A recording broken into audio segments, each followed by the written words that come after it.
সেই গুণগুলো আল্লাহর ভিতরে পরিপূর্ণভাবে আছে। যারা নিজেকে খোদা হিসাবে দাবি করে গেছেন, জাহান্নামের লাকড়ি হয়েছেন, তাদের ভিতরে আল্লাহ হিসাবে প্রমাণ করার জন্য একটা গুণাবলী আছে, একটা গুণাবলী হলে আল্লাহ হচ্ছেন রব। আল্লাহ আমাদের পালনেওয়ালা। আল্লাহ দুনিয়ার জমিনে আমাদেরকে পাঠাইছেন তার ইবাদত বন্দেগী করার জন্য। আমরা যদি বলি আমরা আল্লাহর ইবাদত বন্দেগী কেন করব, খামাখা দরকার আছে, কেন করব? কেন উত্তর হইল যেই সূর্য পূর্ব দিগন্ত থেকে উদিত হইয়া পশ্চিম দিগন্তে কি হয়ে যায়, অস্তমিত হয়ে যায়, সেই সূর্য রক্ষণাবেক্ষণ একমাত্র আল্লাহই করেন, আল্লাহর হুকুমের মাধ্যমে করা হয়। এই সূর্য উদয় হয় আল্লাহর হুকুমে, যাহা কিছু আছে সব আল্লাহর হুকুমে হইতেছে। রিজিকের মালিককে আর একটু দূরে আল্লাহ। রিজিকের মালিক যদি আল্লাহ হয়, সব কিছুর মালিক যদি আল্লাহ হয়, তাহলে ইবাদত বন্দেগী করার দরকার আছে না নাই? কিন্তু ইবাদত বন্দেগী তো আমরা করি না, খালি বলি আল্লাহ বৃষ্টি দেয় না কেন? দেশে বৃষ্টি নাই, দুর্ভিক্ষ, পশু পাখি কীটপতঙ্গ, এই পানির অভাবে তারা কষ্ট করতেছে, আমরাও কষ্ট করতেছি। মূল সমস্যা কোন জায়গায় সেটা তো আমাদের খবর নাই।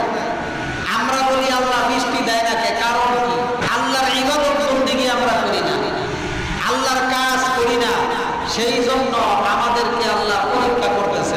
আমরা মৃত্যু থেকে পলায়ন করতেছি, মৃত্যু থেকে পলায়ন করা। আল্লাহ বলে, হে পয়গম্বর, আপনি তাদেরকে বলে দেন, আপনি তাদেরকে বলেন যে তারা যেন মৃত্যু থেকে পলায়ন না করে, তারা যেখানেই যাক তাদেরকে মৃত্যু পাকড়াও করবে।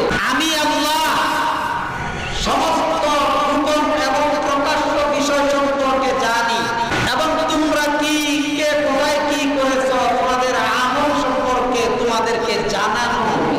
আল্লাহ পাক রব্বুল আলামিন সূরা জুমআর ৮ নম্বর আয়াতে বলেন, কুল ইন্নাল মাউতাল্লাযী তাফিরুনা মিনহু ফাইন্নাহু মুলাকীকুম সুম্মা তুরাদ্দুনা ইলা আলিমিল গায়বি ওয়াশ শাহাদা ফায়ুনাব্বিউকুম বিমা কুনতুম তা'মালুন।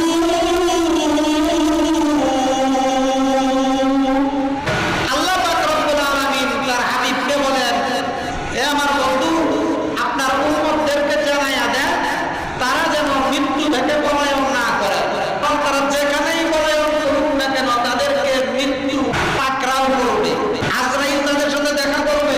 সুম্মা তুরাদ্দুনা ইলা আলিমিল গায়বি ওয়াশ শাহাদা, গোপন এবং প্রকাশ্য বিষয় আল্লাহ পাক রব্বুল আলামিন জানেন।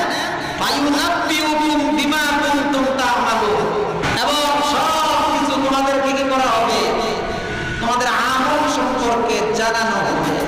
হযরতে কাতাদা রাদিয়াল্লাহু তাআলা আনহু বলেন, আল্লাহর রাসূল সাল্লাল্লাহু আলাইহি ওয়াসাল্লাম বলেছেন, হুজুর পাক সাল্লাল্লাহু আলাইহি ওয়াসাল্লামের সামনে দিয়ে একটা লোকের জানাজার লাশ নিয়ে যাইতেছে।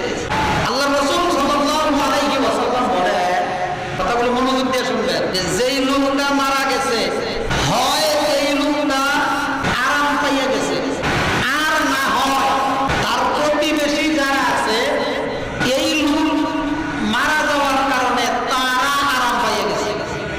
কথা বুঝতেছেন?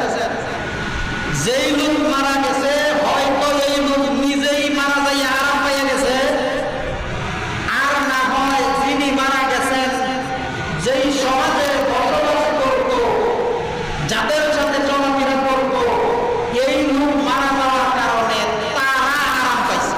প্রথম কথা হইল যেই লোক মারা গেছে হয়তো সে আরাম পাইয়া গেছে। যদি মুমিন হয়, মারা যাওয়ার সঙ্গে সঙ্গে ওই লোকটা এই দুনিয়ার যায় ঝামেলা থেকে মুক্ত হইয়া আল্লাহর সান্নিধ্যে সে চলে গেছে। এই জায়গায় থাকার প্রয়োজন তার নাই। আল্লাহ যখন মনে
থেকে আসমানের রব মহান রব্বুল আলামিন জমিনে বৃষ্টি দেওয়া বন্ধ করে দেয়, বৃষ্টি দেওয়া বন্ধ করে দেয়, বৃষ্টি হয় না, দুর্ভিক্ষ লেগে যায়।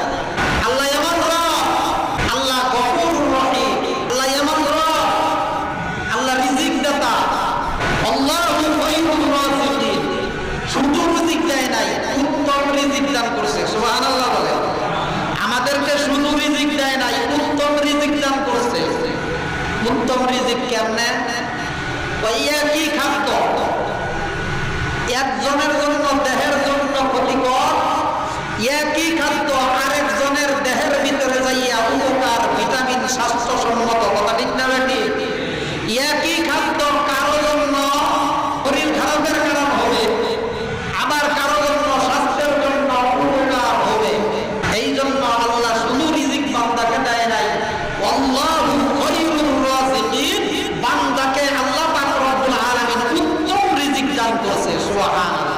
আর যদি আল্লাহর ইবাদত বন্দেগীগুলো আমরা করতে পারি, তাহলে আল্লাহ পাক রব্বুল আলামিন আমাদেরকে এমন রিজিক দিবেন, এমন রিজিক দিবেন, রিজিকের মধ্যে এমন বরকত দান করবেন যে বান্দাকে হিসাব ছাড়া আল্লাহ রিজিক দান করবে। সুবহানাল্লাহ।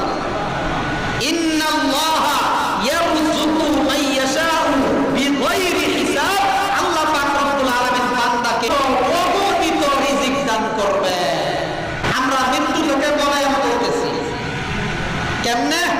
ভাই আসলে মৃত্যু থেকে পলায়ন কিভাবে করে? প্র্যাকটিক্যালি দৌড়ায় না, দৌড়ায় না, মূলত মসজিদে নামাজ আদায় করার জন্য আসে না, আল্লাহকে ভুলে গেছে, আল্লাহর ইবাদত বন্দেগীগুলো ভুলে গেছে। আর সালামটা ফিরানোর সাথে সাথে ডিজিটাল নামাজ পড়ে শেষ।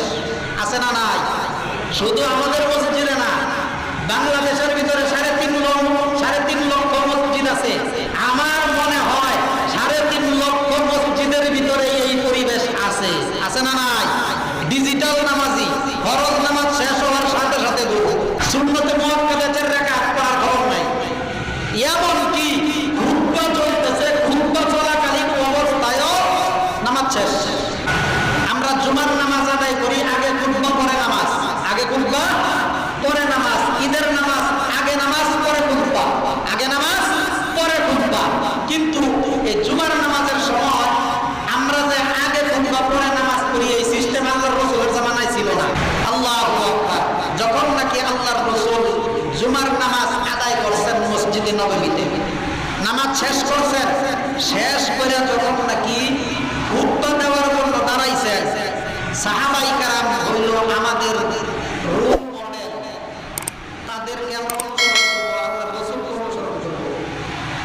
ওই সমস্ত ঘটনাগুলো ঘটাইয়া আল্লাহ পাক রব্বুল আলামিন আমাদেরকে সতর্ক করছেন। আল্লাহর রাসূল খুতবা নিয়ে দাঁড়াইছেন, খুতবা করবেন, এমন সময় কিছু সংখ্যক সাহাবী এই খুতবা শোনাতেই দৌড়াইয়া গেছে। এক লোক কাপড়ের গাঁটটি নিয়ে আইছে, কিছু খাবার নিয়ে আইছে, দৌড়াইয়া নেওয়ার জন্য গেছে।